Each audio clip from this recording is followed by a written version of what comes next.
सईद जाफरी के जीवन देखिए कैसे इंसान खुद की बेलगाम इच्छाओं को पाने के लिए कभी कभी सब कुछ दांव पर लगा देता है और आखिर में उसके पास कुछ नहीं बचता और उनके लिए ताउम्र तरसता रह जाता है।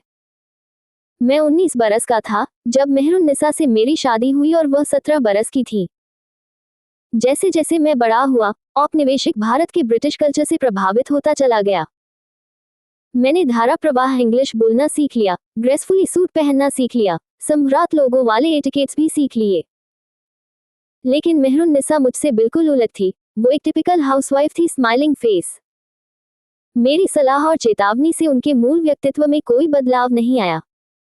वह एक आज्ञाकारी पत्नी, प्यार देने वाली माँ और एक कुशल गृहिणी थी। लेकिन जो मैं चाहता था वह वो नहीं थी। जितना मैं उन्हें बदलना चाहता था उतने ही हम दोनों के बीच फासले बढ़ते गए। धीरे धीरे वह एक प्यारी सी युवा महिला से असुरक्षित महिला में तब्दील हो गई।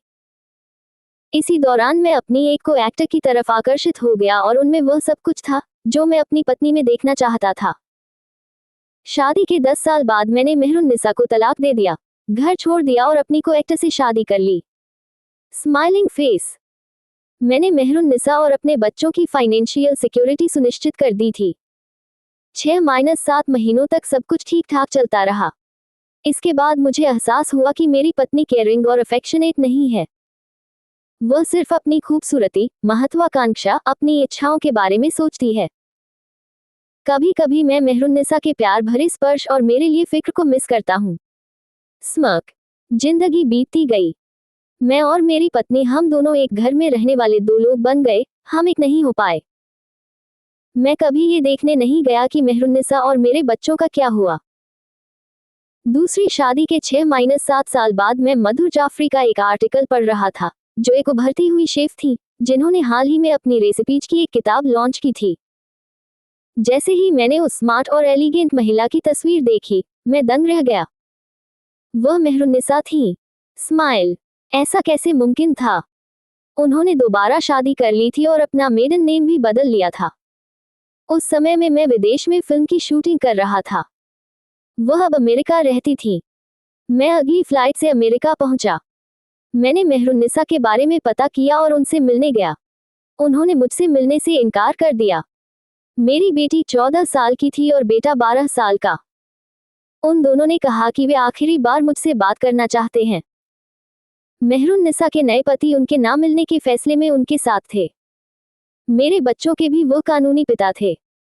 आज की तारीख में भी मैं भूल नहीं पाता कि मेरे बच्चों ने मुझसे क्या कहा था। उन्होंने मुझसे कहा कि हमारे नए पिता को पता है कि असली प्रेम क्या होता है। बच्चों ने बताया कि मेहरुन्निसा को उनके दूसरे पति ने कभी बदलने की कोशिश नहीं की क्योंकि वह खुद से ज्यादा अपनी पत्नी को प्यार करते थे। उन्होंने मेहरुन्निसा को अपनी तरह से विकसित होने के लिए स्पेस दिया।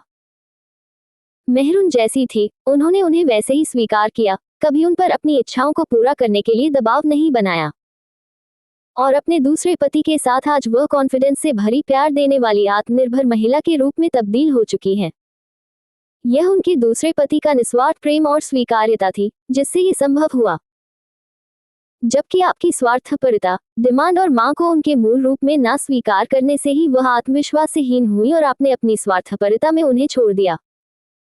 आपने कभी मां को प्यार नहीं दिया, आपने हमेशा खुद को प्यार किया और जो खुद से प्यार करते हैं वे कभी किसी और को प्यार नहीं दे सकते। मेरी जिंदगी का सबसे बड़ा सबक था, आप जिन्हें प्यार करते हैं उन्हें बदलने की कोशिश नहीं करते, वो जैसे हैं उन्हें वैसे ही प्यार करते हैं। विख्यात कलाकार सईद जाफरी जी की डायरी का एक पन्ना।